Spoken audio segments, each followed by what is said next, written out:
igual a 3 metros, ¿no es así? Muy bien. Y cuando se habla de alteración estructural, ¿dónde está el daño? En la nefrona, muy bien, ¿dónde se mueve? Y los vasos sanguíneos, ¿no es así? Articio, vasos sanguíneos, ¿no? Muy bien. Tanto en enfermedad renal crónica como aguda, si es por daño parenquimal o daño renal en la enfermedad renal aguda, el daño puede estar en el glomérulo, en la nefrona, y la nefrona tiene partes: glomérulo, túbulo, intersticio, capilares y todo lo demás que ustedes ya conocen. Pues bien, de todo ello, nosotros nos vamos a centrar el día de hoy en glomerulopatías. Y si hablamos de glomerulopatías, ¿dónde está el daño? En el glomérulo. Muy bien. Y es importante el estudio de las glomerulopatías. Estas glomerulopatías pueden ser primarias y secundarias. Cuando hablamos de primarias, hablamos que el daño está netamente en el riñón. Netamente en el riñón, netamente en el glomérulo, y se queda solamente ahí. ¿Sí? Y cuando hablamos de glomerulopatías secundarias, el daño es sistémico. Perfecto, el daño es sistémico. ¿Qué patologías sistémicas me pueden dañar el riñón? La diabetes, enfermedades reumatológicas, lupus, vasculitis, entre otros. ¿No es así? Y lo tenemos ahí. Se refiere a la enfermedad que afecta la estructura y función, obviamente, del glomérulo, usualmente dado por un cuadro inflamatorio. Usualmente, porque recordemos que hay patologías que causan daño en el glomérulo que no son inflamatorias. Por ejemplo, la nefropatía diabética, ¿sí? La que es más el daño por aumento de la presión intraglomerular, la nefropatía hipertensiva, nefropatías o glomerulopatías por depósitos como la amiloidosis, entre otros. Es de gran importancia, dado que las glomerulopatías primarias representan la segunda causa de enfermedad renal terminal. La segunda causa de por qué un paciente puede llegar a diálisis es una glomerulopatía. La primera causa, ¿cuál sería? Diabetes. Muy bien, excelente. La primera causa es diabetes. ¿Sí? ¿Se entiende? Sí. ¿Estamos bien hasta ahí? Ya. Ay, no desmerezcas, no desmerezcas. Tú no lo leíste, ella sí lo leyó. Muy bien. Clínica. ¿Cómo se puede presentar un paciente con una glomerulopatía? Una alteración en el sedimento urinario, como la presencia de proteínas en orina, hematuria, dismorfia en los glóbulos rojos. Glóbulos rojos dismórficos, ¿no es así? En esta hematuria es característica de que los hematíes pueden ser drenados o una hematuria por glóbulos rojos dismórficos. Esta hematuria puede ser una microhematuria o una macrohematuria. La macrohematuria es la que ve el paciente cuando orina y ve sangre en la orina. La microhematuria es cuando se ve al microscopio, ¿no es así? Con más de 5 hematías. Muy bien. Hasta ahí estamos. Glomerulopatías primarias, secundarias, ¿qué significan? ¿Y cómo se puede manifestar? Muy bien. ¿Y ustedes se acuerdan de esto? ¿No es así? Esto es el glomérulo. Y señalemos algunas partes solamente en manera de recordar.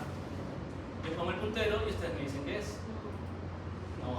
Ay, cositas. Ya. ¿Qué es esto? Las células mesangiales, ¿no es así? Vamos primero por orden. Lo que llega al glomérulo, ¿no? Entonces el glomérulo que llega a la célula, la arteriola aferente. ¿De qué se encarga la arteriola aferente? De llevar la sangre al glomérulo. Muy bien. La arteriola aferente, tenemos la arteriola eferente, que se encarga de llevar la sangre. Dentro de esto tenemos las células mesangiales, que es, aparte de hacer una función de sostén a este nivel, y tenemos acá los capilares glomerulares. ¿Estamos? Capilares glomerulares. Muy bien. Vemos esta zona de acá. ¿Qué vendría a ser esta línea azul? La membrana basal. Entonces tenemos los capilares glomerulares. Obviamente los capilares glomerulares están envueltos por endotelio, ¿no es así? Endotelio, acuérdense, endotelio. Por encima del endotelio entonces está la membrana basal. Muy bien. Y por encima de la membrana basal tenemos a los podocitos. Perfecto. Y los podocitos tienen esta membrana epitelial pericelos, que forman la membrana epitelial. ¿Se entiende? Tiene el mesangio, los capilares, la membrana endotelial, la membrana basal y la membrana epitelial. Todo esto es lo que tiene que atravesar la interfiltración de la orina para la hiperfiltración de la sangre, el plasma para formar orina. ¿Se entiende? ¿Y cómo se llama esto? Muy bien, esta es la cápsula de Bowman y este es el espacio de Bowman. ¿Se entiende? ¿Se entiende? ¿Difícil?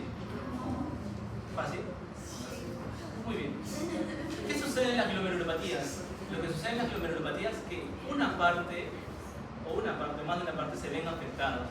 El daño puede estar en el mesangio, las glomerulopatías mesangiales, ¿ya? Pueden estar en el endotelio, pueden estar en la membrana basal, pueden estar en el epitelio o pueden estar en los podocitos como en las podocitopatías. ¿Se entiende? ¿Qué tenía acá? Patologías involucradas. Cuando se altera o se produce una alteración o inflamación a este nivel, obviamente las células involucradas van a ser las células inmunes, los anticuerpos, complementos, la unión de estos dos que son los inmunocomplejos, ¿sí? Antígenos y anticuerpos, formación de inmunocomplejos, algunos mediadores inflamatorios como las interleuquinas y células glomerulares intrínsecas como los leucocitos. Se encuentran dañados, se genera una inflamación a este nivel. Entonces, los trastornos inmunitarios los vamos a ver acá. Y acá lo tenemos un poquito más grande. Esto era la célula mesangial, muy bien.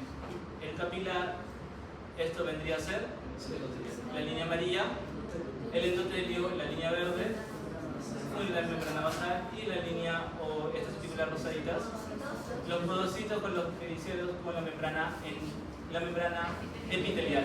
Así es, muy bien. Se da un daño a cualquiera de estos niveles por depósito de inmunocomplejos y eso puede generarte tu glomerulopatía. ¿Se entiende? Muy bien. Entonces, estos inmunocomplejos, cuando se depositan, pueden depositarse en el subendotelio. ¿Dónde se encontraría el subendotelio? Lo que se encuentra por debajo del endotelio y la membrana basal. Entre el endotelio y la membrana basal se encuentra el subendotelio. Y la mayoría de veces los inmunocomplejos que se acumulan ahí son inmunocomplejos medianos. Al nivel del subepitelio que se encuentra entre la membrana basal y el epitelio se acumulan inmunocomplejos pequeños. Y el mesangio, como ustedes ya conocen las células mesangiales, inmunocomplejos grandes. ¿Qué quiere decir pequeños, medianos y grandes? Entre los medianos tenemos la formación tanto de la unión entre antígenos y anticuerpos, y estos generalmente se encuentran en la misma proporción. Antígenos y anticuerpos se unen y se depositan a nivel del subendotelio. En el subepitelio, inmunocomplejos pequeños, generalmente hay mucha cantidad de antígeno, pero hay poca cantidad de anticuerpos. Y los inmunocomplejos grandes son aquellos donde hay poco antígeno y muchos anticuerpos unidos a este antígeno. Inmunocomplejos grandes, el antígeno y muchos anticuerpos pegados a este antígeno, formando un inmunocomplejo grande, por la unión de los anticuerpos. Forma una molécula más grande, ¿se entiende? ¿No? Muy bien, es importante esto porque hay algunas patologías que tendrán inmunocomplejos pequeños, medianos o grandes. El complemento C3, C4 también puede estar acá, se activa, y algunas patologías, algunas glomerulopatías pueden tener complemento normal o complemento bajo. Si tienen complemento bajo, tenemos que echarnos a buscar algunas patologías específicas que hagan hipocomplementemia. Para eso nos sirve. Muy bien. ¿Qué más? Por fisiología, las glomerulopatías pueden ser difusas o focales. Difusas cuando todo el glomérulo está dañado, y focales cuando menos del 50% del glomérulo se encuentra dañado. Cuando menos del 50% del glomérulo se encuentra dañado, eso es focal. ¿Sí? Acuérdense de eso. Focal, menos del 50%. De igual manera pueden haber diversos tipos de compromiso en la glomerulopatía. Puede haber una alteración proliferativa y obviamente su nombre lo dice. Aumento del número de células a nivel glomerular. Eso es proliferativo. Esclerosante, como ya sabemos, habla de cicatriz, necrotizante, áreas muertas o necróticas a nivel celular. La ubicación de estas afecciones de todo el glomérulo, habíamos visto, pueden ser a nivel del mesangio, pueden ser endocapilares, que son dentro del capilar, o extracapilares, todo lo que está fuera del capilar. Y ustedes ya se ubican cuando hablamos fuera del capilar. Y estas extracapilares también son conocidas como semilunas. ¿Cuándo se debe sospechar en una glomerulopatía? Cuando tu paciente pueda venir por consultorio con un examen o un sedimento urinario patológico. La presencia de hematuria, la presencia de proteinuria no explicada, alteración de la función renal aguda o crónica, sin alteración o sin ninguna patología que te explique por qué estás sufriendo el riñón, porque no es lo mismo que tú tengas un paciente que hace deshidratación por una jeca, náuseas, vómitos, y haga un aumento de la creatinina, proteínas y todo, pero eso tiene una explicación, es por sepsis o cuadro infeccioso. Pero la alteración funcional renal o crónica sin ninguna explicación previa puede hacerte pensar en una glomerulonefritis en ese momento. Hipertensión arterial, edema, trastornos de la coagulación, estados de hipercoagulabilidad, sobre todo en nefropatías membranosas, pueden estar presentes en estos pacientes. Restos de alteraciones según la etiología de fondo, si es por diabetes, lupus, toda la patología o toda lesión o orgánica de acuerdo a alguna patología de fondo que te esté causando una glomerulonefritis, ¿sí? Esos son los famosos síntomas sistémicos causados por alguna patología sistémica que te está causando una glomerulonefritis. ¿Y qué hallazgos sistémicos puedo encontrar en este paciente? Hallazgos constitucionales como fiebre, escalofrío, pérdida de peso, sudoraciones nocturnas, fatiga, alteraciones a nivel ocular como la retinitis o uveitis y lo demás, ¿no? Dentro de ellas cardiovasculares, soplo, pericarditis, insuficiencia cardíaca. Dentro del pulmón lo que llama la atención siempre es hemoptisis, infiltrados o nódulos que pueden estar presentes. Tu paciente viene por hemoptisis, edemas, aumento de proteínas en la orina, proteinuria, ¿ya? Pero como estamos en Perú y te dicen hemoptisis, siempre tienes que tratar de eso, ¿no? ¿Sí? Pero no es TB, tiene todo negativo y deciden sin descartar un TB. Pero si te das cuenta que el riñón también tiene una alteración, sobre todo con rasgos subjetivos de una alteración glomerular, puedes pensar en otra patología, como una vasculitis que compromete el riñón y pulmón también, ¿sí? Sistema nervioso, convulsiones, neuropatía periférica, extremidades, isquemias, demás alteraciones que pueden haber en los hallazgos sistémicos. ¿Cómo abordas un paciente? ¿Cómo haces el abordaje diagnóstico? Tienes que tener en cuenta qué síndrome es el que presenta tu paciente, porque de acuerdo al síndrome hay algunas glomerulopatías asociadas. Entonces, dentro de estos ustedes van a escuchar de los famosos síndrome nefrótico y nefrítico. Nefrótico y nefrítico. Muy bien. ¿Van a hacer aparte nefrótico y nefrítico? No. El síndrome nefrítico está más correlacionado a las glomerulopatías que el síndrome nefrótico. No. Yo lo entendí así, porque incluso el síndrome nefrítico también es conocido como glomerulonefritis. Tienen pasito. Si tienen pasito presencial. ¿Te respondieron? También conocido como glomerulonefritis. Muy bien, entendamos esta parte. Recuerden el título, glomerulopatías.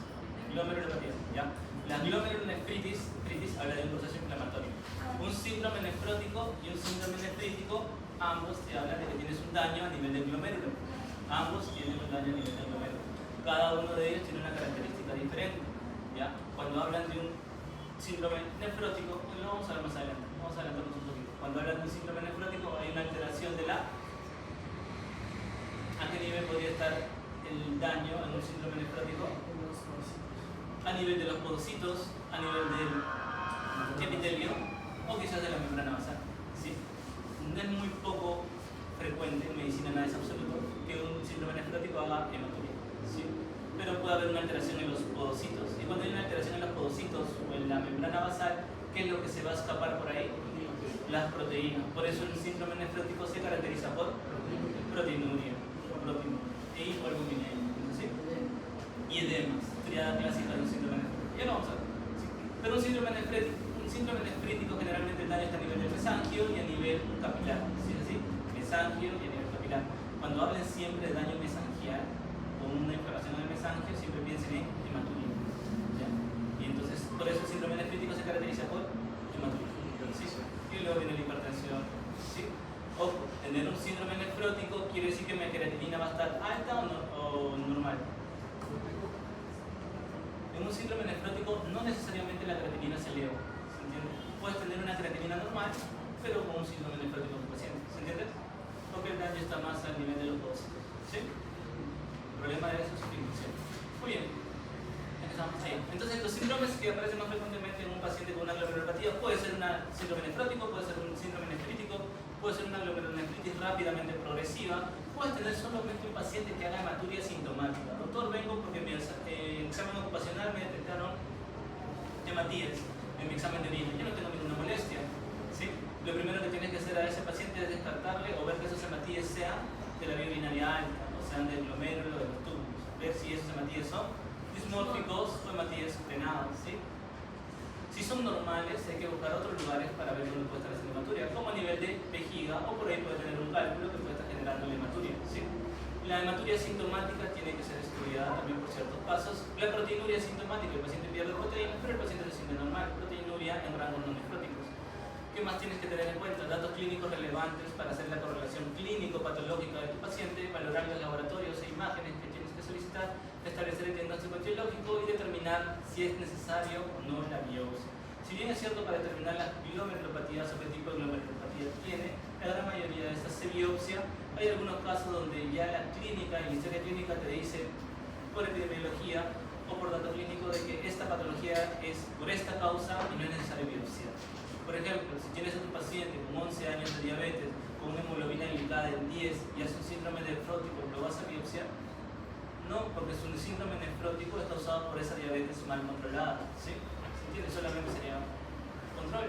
Pero si tienes una paciente de 17 años que hace edemas, una creatinina alta y comienza a tener hiperalbuminemia, de la nada no explicado por ninguna causa, ¿la vas a biopsiar? Sí, porque hay que ver qué patología le está causando. Y mientras tanto también descartamos secundarismo.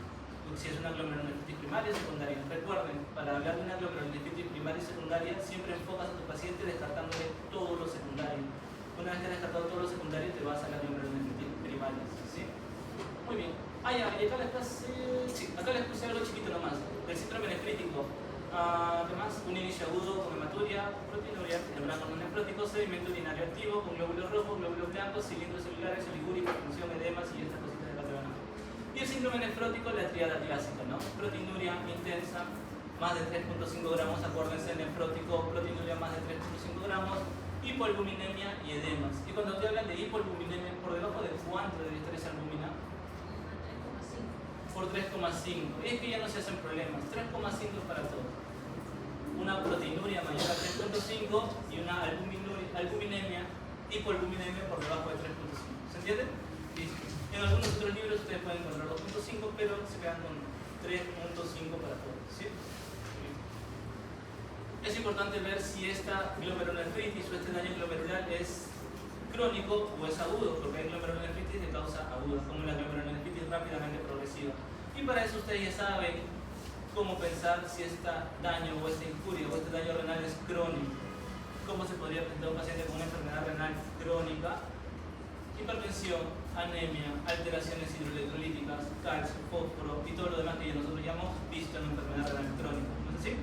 Y considerar ácido úrico porque el ácido úrico se eleva en el renal crónico. ¿Se entiende? Si yo veo estas cosas alteradas, puedo pensar en una glomerulopatía crónica.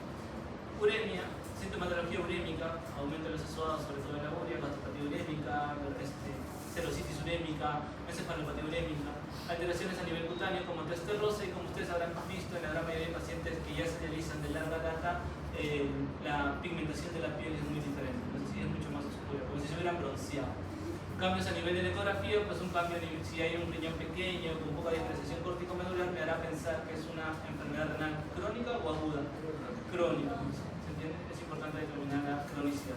Hay consideraciones que debes tener, como la hematuria glomerular, no necesariamente indica presencia de glomerulonefritis. Puedes tener una nefropatía diabética o una nefropatía por algún fármaco como warfarina, suspendes el tratamiento, controles la diabetes, puede mejorar. La glomerulonefritis no siempre hay hematuria, en la glomerulonefritis no siempre hay hematuria. En la diabetes puede haber ausencia de proteinuria, incluso en G3, que es grado 3. Y ustedes ya se ubican porque ya son unos expertos en renal crónico. ¿En qué tasa de filtración está un G3?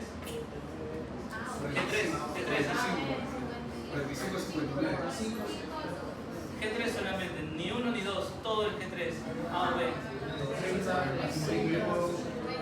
30-59, listo. G3 nomás, solo te dice G3, no se dan vueltas. Listo. Entonces, en pacientes en rangos G3 puede o no puede haber proteinuria, no hay necesidad de tener proteinuria. Y hipertensión maligna, un paciente que viene por emergencia hace una hipertensión maligna, puede presentar proteinuria y hematuria en ese momento. Todas las glomerulopatías pueden evolucionar a glomerulosclerosis focal y cementaria secundaria o adaptativa, y las pruebas inmunológicas como anticuerpos y complementos para ver la glomerulonefritis primaria y secundaria, si bien son sensibles, no son específicas en muchos escenarios y viceversa. Tienes que hacer toda una unidad clínica para llegar al diagnóstico. Y entonces tenemos la enfermedad glomerular, ya sabemos qué cambios podemos encontrar en el sedimento urinario y tenemos que ver si son primarias o si son secundarias. Y lo que tenemos en cuenta siempre es comenzamos por las descarte de las glomerulopatías secundarias, y si no hay nada de secundarismo nos vamos por las glomerulopatías primarias. Las tenemos acá. Ya está. ¿Y qué patologías o qué glomerulopatías primarias tenemos? Las tenemos acá. Y tenemos algunos ejemplos como son la enfermedad glomerular de cambios mínimos, la glomerulopatía membranosa, que puede ser idiopática, la glomerulopatía o nefritis por inmunoglobulina A, la focal o cementaria, que hay una focal focal segmentaria primaria, pero también hay una glomerulonefritis focal segmentaria secundaria. La glomerulonefritis post-estreptocócica, que actualmente se llama infecciosa. ¿Ya? La glomerulonefritis post-estreptocócica actualmente es llamada infecciosa. Y la enfermedad antimembrana basal. La enfermedad con la presencia de anticuerpos antimembrana basal glomerular. Eso es el anti-GBM. Listo, estas son las primarias.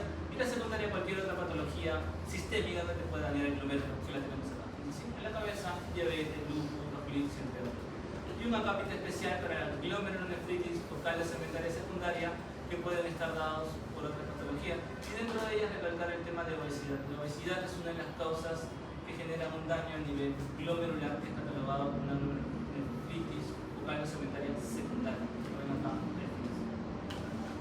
Muy bien, entonces ya saben lo que es primario, ya saben lo que es secundario, ya saben más o menos en qué consisten las glomerulopatías y dónde puede estar el daño.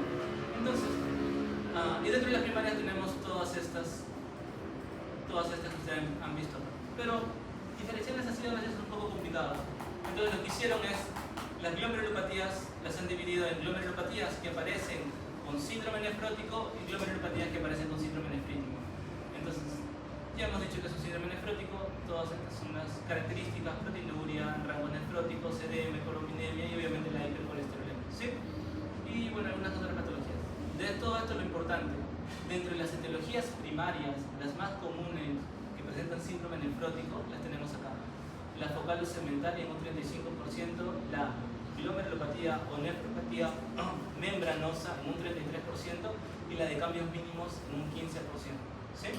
Dentro de estos datos, la nefropatía membranosa es más frecuente en adultos.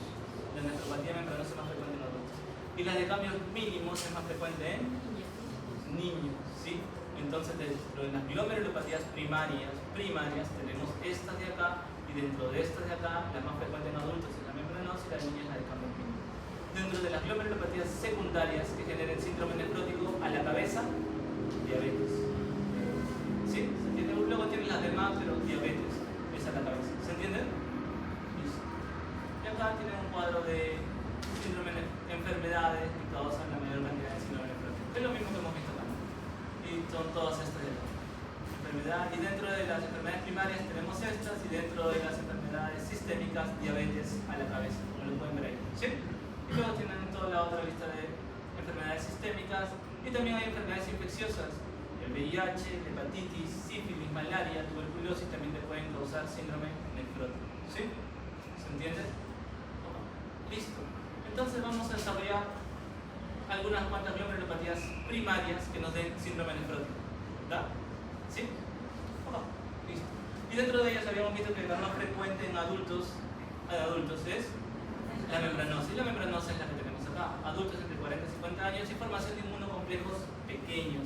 Y ustedes recuerdan que los inmunocomplejos pequeños se acumulaban más frecuente ¿en dónde?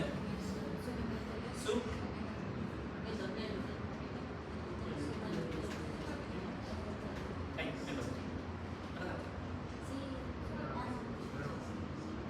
pequeños. Subepitelio, ¿sí? A nivel de subepitelio, inmunocomplejos pequeños. ¿Por qué es importante esto? Porque si se deposita a nivel del subepitelio, ¿dónde estaría la lesión? En esta zona más o menos. Algo así, exacto, muy bien.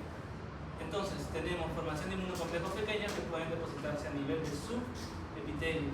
La primaria, si es primaria, la más frecuente, el 80% de veces es idiopática, otras asociadas al gen CLA2R. Y la secundaria, o qué patología, o qué fármacos, o qué causas secundarias me pueden dar glomerulonefritis membranosa, tenemos hietas, AINES, infecciones, sífilis, malaria, tumores sólidos, linfoma, que pueden dar glomerulonefritis membranosa. ¿Sí?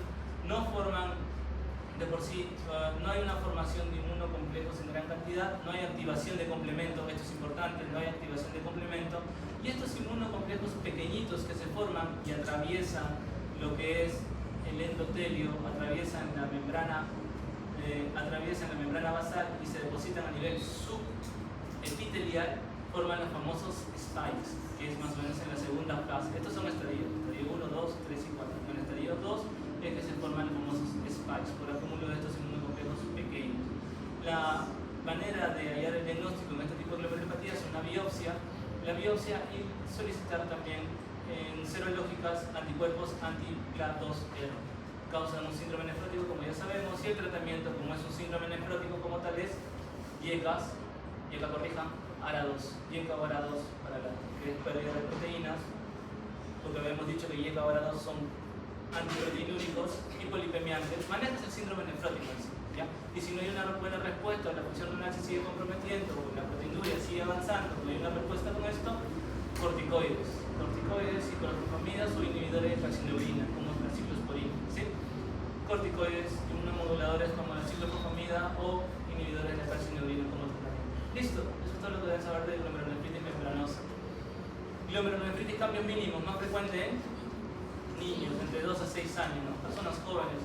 90% de los casos son de etiología primaria, y las otras de etiología primaria y muchas de ellas de etiología idiopática, no se le encuentra la causa.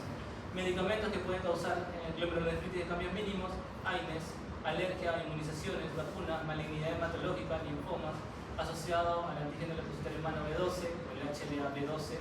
Es un síndrome nefrótico puro, aparece en niños de 2 a 6 años con edema, proteinuria, y hace muy frecuente pensar en cambios mínimos. Si tienes un niño de 2 años con la característica de un síndrome nefrótico, el diagnóstico es clínico. Lo que tienes que hacer es darle tratamiento con corticoides. ¿Lo biopsias? No. Le das tratamiento. Si responde, listo. Ver un niño con una enfermedad de cambios mínimos, que son muy córticos sensibles, responden rápidamente corticoides. Pero si no hay mejoría con el tratamiento con corticoides, ahí sí planteas biopsia. ¿Entiendes? Listo. No formación ninguna complejo, no disminuye complemento. Ya está. Enfermedad de cambios mínimos. Son muchos, así que solamente lo más importante. La glomerulonefritis focal y segmentaria. Cuando hablamos de focal, el daño en el glomérulo era menos del 50%. Perfecto. Y cuando hablas de segmentaria, es que en el riñón solamente un segmento se encuentra dañado. ¿Sí? 90% se presenta con proteinuria masiva. Recuerden que estamos hablando del síndrome nefrótico. Pueden llegar a perder hasta 10 a 12 gramos de proteínas en 24 horas. ¿Sí? Y solo el 30% con hematuria microscópica. Muy raro hace el nefrítico. De este tipo de glomerulonefritis focal o segmentaria tenemos dos, la de tipo 1 y tipo 2. La de tipo 1, alteración en el NEF1 o en el NEF2, la del NEF1, alteración en la nefrina, y la del NEF2, alteración en la podocina. La glomerulonefritis secundaria o tipo 2 es causado por agentes externos, en este caso por algunos fármacos o drogas como la heroína. ¿Sí? Principal causa de síndrome nefrótico en raza blanca. Tiene 2 picos de incidencia entre los 30-40 y entre los 50-60. Como es un síndrome nefrótico, el tratamiento es YECA o ARA2. Hola. La número 1 es la COX, ¿verdad? El nefrítico posee algunas cosas. Puede estar dañados en cualquiera de las dos, pero siempre es de tipo 1, es a nivel genético. NEF1 o NEF2. ¿Sí? Está dentro de la glomerulonefritis focal o segmentaria tipo 1. ¿Sí? La de tipo 2 es por otra noxa, no genético, en el caso de heroína. Enfermedades asociadas: obesidad, pielonefritis crónica, VIH, drogas como el todas estas te pueden causar un 2. Si es un síndrome nefrótico, el tratamiento es de base, y ARA2, causas secundarias, tratas las causas secundarias asociadas, e inmunosupresores si no hay buena respuesta. Las etiologías secundarias, como ya habíamos dicho, son estas de acá, y acá tienen otras, como el LES, medicamentos, como la heroína, y infecciones, como el VIH. Listo, focal o segmentaria. Bien. Dentro de la focal secundaria es lo mismo que tenemos acá, biopsia y tratamiento, y acá tiene las dosis. Recuerden que si vas a darle corticoides para salvar el riñón, lo puedes usar. Focal segmentaria a nivel de glomérulo y para terminar, la glomerulonefritis mesangiocapilar o membrano proliferativo. ¿Sí? Suele presentarse como síndrome nefrítico o mixto, nefrótico-nefrítico, por eso se le ha considerado acá, pueden estar entre los dos, nefrótico-nefrítico. Recuerden, y esto es un paréntesis con todo lo demás, un paciente puede tener 2 o más tipos de glomerulopatía. No necesariamente que tenga una glomerulopatía no quiere decir que tenga otro, pueden tener 2 glomerulopatías. ¿Sí? ¿Se entiende? No lo vamos a mezclar acá, lo hemos separado obviamente para fines didácticos. ¿Sí? Muy bien. La presentación además puede tener hipocomplementemia, y ya tenemos una glomerulonefritis que hace hipocomplementemia, que es esta de acá. Es secundaria en el 80% de casos y puede aparecer en picos de edades entre los 80 y 30 años. La etiología primaria puede presentarse como nefrótico y la secundaria posiblemente, o algunas veces se presenta como nefrítico. Las causas son las que ven acá: lupus, nefropatía por IgA, leucemia, linfomas. Depósitos pueden estar subendoteliales o mesangiales y la vía clásica que se activa es hay formación de inmunocomplejos, inmunoglobulina G, C3 y C4, y estos se pueden depositar a nivel del mesangio. Y a nivel subendotelial, cuando te hablan de subendotelial, ¿dónde está el depósito? Este es el endotelio y esta es la membrana basal. Esta membrana basal se engrosa por este proceso inflamatorio y acá se encuentran los inmunocomplejos que ven acá. ¿Ven estos anticuerpos? Cuando ustedes lo ven en microscopio, esto parece una línea, acá aparece otra línea y es la famosa patrón de rey de tren, como una vía de tren. ¿Sí? Muy bien, esto aparece en estas lesiones.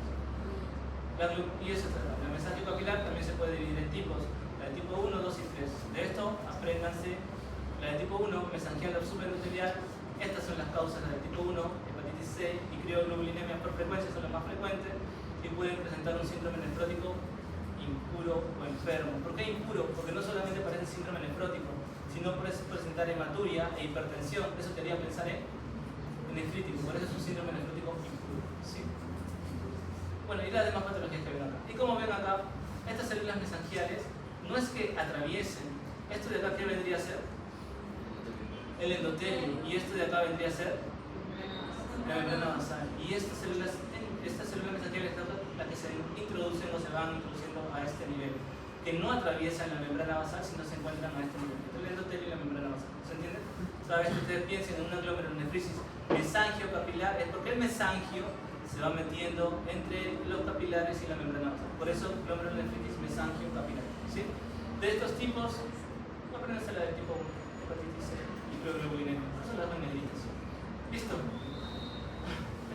Ya está. Nefrótico y la patología. ¿Se entiende? Esta diapositiva que está en blanco es para que cuando ustedes hagan su resumen pongan acá todo lo importante del síndrome nefrótico y las glomerulonefritis que están ahí. ¿Sí? Oh, listo. Nefrítico.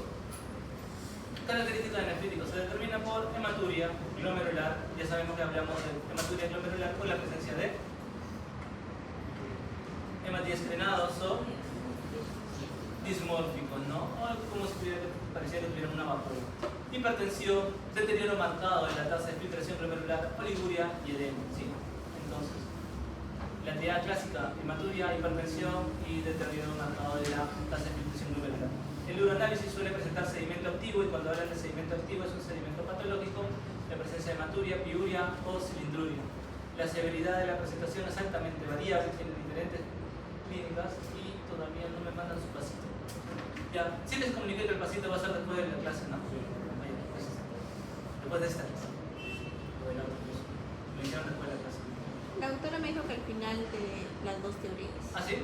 Ah, ya listo. Al final de las dos teorías. Ah, entonces yo les voy a tomar el el síndrome nefrítico genera una afección inflamatoria endotelial y es por eso que acá hablan mucho de inflamación endotelial y cuando se inflama el endotelio era del vaso sanguíneo, por eso la presencia de hematuria. Alteración del mesangio y o parietal. Y cuando les hablen de alteración mesangial o inflamación del mesangio, igual, piensen en hematuria. ¿Sí? Fisiopatológicamente se da por tres afecciones: anticuerpo, presencia de inmunocomplejos o la depósito de inmunocomplejos de escasa cantidad. Los patrones histológicos más frecuentes del síndrome nefrítico, ya habíamos visto los patrones histológicos más frecuentes del nefrótico. En el nefrítico tenemos la membrana proliferativa, la inmunoglobulina A, la proliferativa endocapilar, y si hay una endocapilar, hay una membrana proliferativa exo o extracapilar. ¿Sí? Listo. ¿Qué más? Recuerden que esta membrana proliferativa la vamos a ver. Listo. Vamos a tomar dentro de la más importante. Dentro de las glomerulonefritis endocapilares es un espectro de enfermedades que presentan una hipercelularidad de ovillo a nivel del glomérulo, y de todo esto quiero que se centren en esto. Respeta la membrana basal, eso es un punto. Presenta afección mesangial. Si presenta afección mesangial se inflama o se daña el mesangio. ¿Sí? Se asocia con infecciones presentadas usualmente como síndrome nefrítico, aunque puede ser una glomerulonefritis rápidamente progresiva. Y entonces se dan cuenta que las glomerulonefritis asociadas a infecciones son glomerulonefritis endocapilares. ¿Sí? Las asociadas a infecciones son las más comunes, como la post-estreptocóxica o estas de acá que vemos. Salud, glomerulonefritis con endocarditis, abscesos virales, neumonía por micoplasma. ¿Por qué la dividen? Porque las glomerulonefritis post-estreptocócica generalmente es una glomerulonefritis primaria, solamente riñón. En cambio, estas te están afectando ya a otras patologías, como la endocarditis, te está afectando una válvula, ¿sí? Entre otras. Entonces, la glomerulonefritis post-infecciosa, dentro de todas ellas, a la cabeza está la glomerulonefritis por post-estreptocócica, ¿sí? Glomerulonefritis infecciosa, glomerulonefritis post-estreptocócica a la cabeza. Un ejemplo de ello. ¿Frecuente más en adultos o en niños? En niños, ¿sí? Muy bien. Alteraciones o la presencia de los genes de la bacteria, la presencia del gen NAP-LR, perdón, del antígeno NAP-LR o del antígeno SPB, que son antígenos del estreptococo biógenes, que es el que causa la glomerulonefritis post-estreptocócica. Frente a estos antígenos es que se forman los anticuerpos y se genera el daño renal. Es importante que el paciente o el niño tenga el antecedente de una infección por estreptococo. Otro nombre para el estreptococo es el estreptococo que causa la glomerulonefritis. ¿Es el estreptococo? ¿Qué tipo de estreptococo es? ¿El estreptococo? El estreptococo beta hemolítico del grupo A. Muy bien. Esa es la glomerulonefritis post-estreptocócica, es causada por el estreptococo beta hemolítica del grupo A. O biógenes. ¿Sí? O biógenes. ¿Sí? ¿Se entiende? Muy bien. ¿Y qué patología me puede causar este estreptococo en el paciente, en el niño? Faringitis, ¿no? La faringitis estreptocócica. Muy bien. O alteraciones o infecciones cutáneas como el ¿sí? O lesiones cutáneas, inflamaciones cutáneas. ¿Sí? ¿Se entiende? Muy bien. Ese niño que viene con lesiones en la piel, lesiones, llaguitas, inflamación a nivel de la boca, ¿sí? Ya, eso es como ya. O también aquellos que vienen por faringitis, ¿sí? Muy bien. El paciente viene con faringitis y a la semana o a las 3 semanas hace hematuria. Ese paciente puede ser una glomerulonefritis post-estreptocócica, ¿sí? Y acá recuerden esto, la glomerulonefritis post-estreptocócica siempre aparece a 1 a 3 semanas después si es que la infección fue faringea, y si la infección es cutánea, 3 a 6 semanas después, ¿sí? ¿Se entiende? No aparece inmediatamente, aparece 1 a 3 semanas después si es faringea, o si la infección es cutánea, 3 a 6 semanas después, ¿se entiende? Ya está. Depósito de inmunocomplejos, inmunoglobulina G y C3 que ven ahí. La presentación o el diagnóstico es netamente clínico y demostrar el antecedente infeccioso. Puede ser directo, la mamá te lo puede decir: doctor, a mi hijo le trataron con antibiótico porque tuvo una infección en la garganta. O si hay dudas, lo que le puedes pedir es un examen inmunológico. ¿Qué prueba le pedirías? Para ver si ha habido infección por estreptococo. Cultivo. ¿Cuál? Cultivo. ¿Estaba bien? En la famosa ASO, anticuerpo contra la estreptolicina. ¿Sí? ASO. Para eso lo pides. ¿Qué más? Clínico, demostrar la infección, para eso pides el ASO. Tratamiento sintomático, netamente darle tratamiento de soporte, y el dato clínico en esta infección es que causa hipocomplementemia. Y otra cosa más para esto, hay una hipercelularidad, hay aumento de las células, sobre todo las células inflamatorias, a predominio polimorfonuclear. Estos atraviesan el endotelio y se depositan a nivel de la membrana basal, como ven acá. Vamos a agrandarlo un poquito. Y como ven acá, comienzan a acumularse o a depositarse en la membrana basal y comienzan a sobresalir un poco sobre la membrana basal. Esta es la famosa joroba o HAMS. Por eso, en la glomerulonefritis postinfecciosa o postestreptocócica aparece la famosa joroba o HAMS, o jorobas en la membrana basal. ¿Sí? Cuando digan que hay HAMS en esa membrana basal o jorobas en la membrana basal, hablan de una glomerulonefritis postestreptocócica. Nefropatía por inmunoglobulina o la famosa enfermedad de Berger. Hay una alteración en la inmunoglobulina A que se encarga de defendernos. Como ustedes recuerdan, hay 5 tipos de inmunoglobulinas. ¿Cuáles son?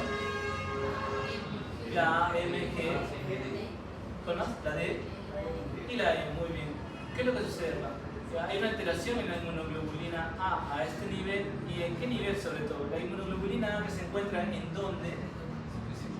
En las mucosas, ¿se acuerdan? La inmunoglobulina inmunoglobulina A se encuentran en las mucosas. Hay una alteración de las puentes de galactosa que se encuentra uniendo la inmunoglobulina A, y esta alteración de los puentes de galactosa son los que se detectan como extraños, ¿sí? La inmunoglobulina A se une o nos defiende frente a algún agente infeccioso, ¿ya? Y estos depósitos son catalogados y son reconocidos como extraños, y estos son los que se depositan a nivel del glomérulo generando la nefropatía. Muy bien, cosas importantes de la nefropatía de inmunoglobulina A. Se presenta en el 40-50% de los casos con hematuria macroscópica y usualmente 24 horas posteriores a una infección respiratoria. ¿Cuál es la diferencia de la glomerulonefritis postinfecciosa versus la nefropatía por inmunoglobulina A? En el tiempo de aparición. Ambas son asociadas a infecciones, ¿sí? Pero la nefropatía por inmunoglobulina A se asocia a una infección que ha sido reciente, 24 horas, neumonía, hematuria, ¿sí? ¿Se entiende? El antecedente infeccioso de la vía respiratoria son 24 horas nada más. El paciente tuvo una neumonía ayer y ya está comenzando a ser hematuria, ¿sí? Puede ser porque está haciendo una nefropatía por inmunoglobulina A, ¿sí? ¿Se entiende? Muy bien. Dentro de todo suele ser de etiología primaria en el 80% de los casos, siendo las causas secundarias debido a enfermedades infecciosas. Estas infecciones pueden ser hepáticas, gastrointestinales, dermatológicas o respiratorias, como hemos visto. Alteraciones de la inmunoglobulina A, habíamos visto que la alteración está en los puentes de galactosa, que es lo que vemos acá. Este puente de galactosa se encuentra alterado en esta bisagra cuando es un monomérico o cuando es un dimérico a este nivel. Y estos puentes de galactosa generan anticuerpos, o el organismo genera anticuerpos, inmunoglobulina G, contra esta inmunoglobulina A. O sea, tu organismo hace un anticuerpo contra tu anticuerpo, ¿se entiende? Y eso se deposita en los riñones causando tu nefropatía. No causa hipocomplementemia, asociado a sulfuragenoxone, y el tratamiento llega a la dosis del paciente corticoides. Si hay proteinuria mayor de 1 gramo, le das corticoides, si no, solamente soporte. Listo. Tenemos las endocapilares, las infecciosas, la nefropatía por inmunoglobulina A, y ahora tenemos la glomerulonefritis proliferativa extracapilar. Y cuando hablan extracapilares te dicen que está fuera del capilar. Y como pueden ver acá, ¿qué es lo que sucede con las células mesangiales? Proliferan y daña o rompe la membrana, rompen el endotelio, ¿se dan cuenta? Rompen el endotelio, rompen membrana basal, rompen todo y se van al espacio de Bowman. Y es lo que ustedes ven acá, esta proliferación de células mesangiales, y es por eso que estos son conocidos como media luna. Y la glomerulonefritis proliferativa extracapilar, también asociado o llamado glomerulonefritis rápidamente progresiva, son las que te causan estas lesiones. ¿Por qué se le conoce como rápidamente progresiva? Porque hay un deterioro rápido de la función renal, aumento de 2 miligramos por decilitro o duplicación de la creatinina en menos de 3 meses. O sea, deja de ser una enfermedad renal crónica, el aumento es agudo, ¿sí? Si ustedes recuerdan de su clase de aquí, de enfermedad renal aguda, que hay una injuria renal aguda menos de 7 días, y cuando hay entre 7 a 3 meses es enfermedad renal aguda. ¿Sí? Enfermedad renal. Por eso se le dice rápidamente progresiva. El tamaño renal tiende a estar conservado, alta frecuencia de uremia al inicio del cuadro clínico, es la forma menos frecuente pero más agresiva de las glomerulopatías, y se entiende porque hay un daño y pérdida importante en la función glomerular, ¿sí? Se aplica por las mismas etiologías que el síndrome nefrítico, siendo el mecanismo más frecuente la pausa inmune, depósito de anticuerpos, inmunocomplejos. Muy bien. Y dentro de estas glomerulonefritis extracapilares también podemos tener tipos. Se subdividen en tipo 1, 2 y 3. Acá tienen un pequeño resumen, pero vamos a ampliar un poquito más. Estas son las enfermedades glomerulares tipo 1. De acá clínicamente pueden presentar hemoptisis, anticuerpos contra la membrana basal glomerular, normocomplementemia, y si hacen una inmunofluorescencia, patrón lineal. Y estos son los genes que se pueden encontrar alterados. Dentro de la del tipo 2 están asociadas a enfermedades del colágeno como el lupus, artritis reumatoide o crioglobulinemia. Si hay acá inmunocomplejos, la presencia de semilunas es la que vemos acá. Esto de acá es la famosa semiluna. Esta es la que aparece en la de tipo 2. Presencia de semilunas a nivel de la biopsia renal. Hay hipocomplementemia, como otras patologías, hay hipocomplementemia en este tipo de glomerulopatía. Entonces, una glomerulonefritis proliferativa extracapilar tipo 2 también presenta hipocomplementemia. Y acá les he puesto de manera de resumen chiquito que otras glomerulonefritis le causan hipocomplementemia. Habíamos dicho la extracapilar tipo 2, la glomerulonefritis post-estreptocócica y la glomerulonefritis membrano-proliferativa. Estas tres me causan hipocomplementemia. Muy bien, la nefritis lúpica también está acá. La de tipo 3 asociada más a cuadros de vasculitis, como la vasculitis de ANCA-C, como la de Wegener, que también puede afectar al pulmón. El paciente debuta con hematuria y hemoptisis. También está la parálisis microscópica, la de Church-Strauss y entre otros. ¿Listo? Church-Strauss. Ya vamos a hacer reumas, no se preocupen. Es igual de divertido. ¿Qué más? ¿Listo? Chicos, hasta ahí. Nefrítico. ¿Qué patrones histológicos más frecuentes se encuentran en nefríticos? Son estos que acabamos de ver. Recuerde que unos se pueden mezclar con otros, porque también tenemos nefríticos puros. Así como hay nefróticos puros, también hay nefróticos impuros con mezcla de hematuria con síndrome nefrítico. ¿Se entiende? Por eso en algunos van a encontrar quizás unos nombres parecidos. ¿Qué más? Ya. Las glomerulopatías rápidamente progresivas, ejemplo de mecanismo de daño de la glomerulonefritis rápidamente progresivas, son estas de acá: complejos inmunes, autoinmunes y la formación de anticuerpos antimembrana basal glomerular. Acá tienen los mecanismos, la descripción, dónde se encuentra el daño y la enfermedad. Eso es tal vez para que lo tengan en el internado, para que tengan esos pacientitos. ¿Cuándo biopsiar un paciente? Cuando es un síndrome nefrótico, excepto que tenga una etiología secundaria clara. Si yo tengo un paciente con síndrome nefrótico, pero no tengo una causa clara, lo biopsio. ¿Sí? Hay que biopsiar. Una enfermedad renal en contexto de enfermedad sistémica como el lupus, mieloma, hay que biopsiar. La falla renal por glomerulonefritis rápidamente progresiva, hay que biopsiar. Y ya sabemos por qué. Y recuerden que avanza muy rápido, la función renal se pierde rapidísimo. Anormalidades en el segmento urinario, el receptor de trasplante renal. A mi paciente lo trasplanto y hace hematuria, hace proteinuria, no he explicado, o tengo que trasplantar para ver si me está haciendo una reacción injerto contra hueso. Siempre solicitar microscopía de luz, esto no es muy frecuente, microscopía electrónica, como si fuera muy sencillo, e inmunofluorescencia. Esto sí lo podemos hacer. ¿Sí? Muy bien. Entonces, de acá, medicamentos asociados a enfermedades glomerulares, tenemos acá la glomerulopatía, que ya conocen, membranosa, cambio mínimo, membrana proliferativa, y qué medicamentos me pueden causar estas glomerulopatías. Llega a 2 años, todo lo demás que ustedes ven. Listo. Infecciones que me pueden causar glomerulopatías, hepatitis B, hepatitis C, VIH, alteraciones en el complemento, qué patrón histológico como la nefropatía membranosa, y ya saben que membranosa va con nefrótico, membrana proliferativa va con nefrítico y así sucesivamente. ¿Sí? ¿Qué patología, qué infección, virus de hepatitis B, C, y qué alteración histopatológica por frecuencia me puede dar? ¿Sí? No son únicos, puede haber una mezcla, pero por frecuencia puede darme eso. Muy bien. ¿Qué más? Clasificación de las lesiones glomerulares en función del complemento, etiologías primarias, cuáles me causan complemento disminuido y cuáles me tienen complemento normal. Lo mismo que hemos visto en el otro. ¿Cuáles son las causas que dan hipocomplementemia? Nefritis aguda, causado. ¿Qué patologías me causan nefritis aguda? Patologías sistémicas y patologías netamente renales. Ya podemos ver. Generalmente las nefritis agudas me las causan las enfermedades reumatológicas como la periarteritis nodosa, la vasculitis como la granulomatosis de Wegener, entre otros, ¿no? Y dentro de las enfermedades netamente renales tenemos la nefropatía por IgA, la glomerulonefritis post-estreptocócica aguda, ¿no? Y entre otros. Recuerden que una infección en 1 o 2 semanas y luego haces tu glomerulopatía.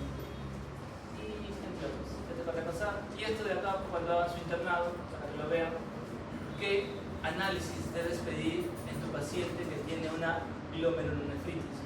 Tu paciente tiene un síndrome nefrótico, tu paciente tiene un síndrome nefrítico, no está claro el diagnóstico, ¿cómo puedes hacer tu estudio? Pidiéndote tu examen de proteína en orina de 24 horas, tu albúmina sérica, tu deshidrogenasa láctica, dosaje de complementos para ver si hay una hipocomplementemia, por eso 2AC3, C4, marcadores infecciosos, si piensas en cuadros vasculares o vasculitis, pides tu ANCA. Si piensas en enfermedades reumatológicas o lupus, pides tu ANA. Si piensas en AR, pides tu factor reumatoideo. Y en teoría, y según los gringos, deberías pedir todo eso según cuando tu paciente ni ingresa. Acá no se puede hacer por temas obviamente económicos, así que lo que haces es una buena historia clínica y de acuerdo a lo que tú pienses vas pidiendo. Si sale negativo vas ampliando estudios. ¿Sí? Muy bien.